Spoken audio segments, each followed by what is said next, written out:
Интензивниот дожд кој наврна деновиве во комбинација со сончевите периоди е одлична подлога за развој на болести кај растенијата.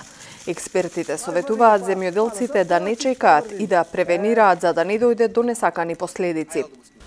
Знаеме, за да може една болест да се јави, потребна е влага, вода, дожд, што беше, и топлина, сонце, температура.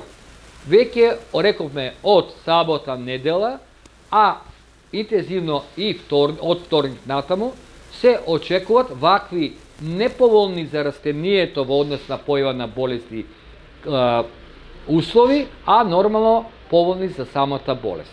Затоа моја препорака е, особено кај виновата лоза и во овощарството, да се изврши заштита на растенијата, кај виновата лоза да се обрне внимание за против појава на пламеници да се заштити.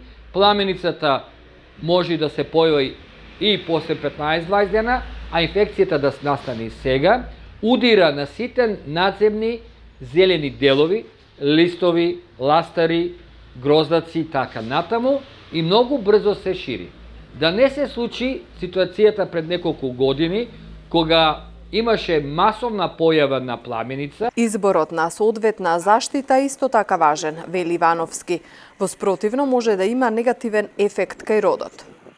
Моја е препорака да се изврши заштита со употреба пред се на системични фунгициди, не на бакарни, не на контактни, на системични фунгициди и нормално, бидејќи во исто време веќе престана летот на молецот, има негово куклење, значи веќе се кукли во гроздаците и во другите растителни делови, да се употребат соодветни инсектициди.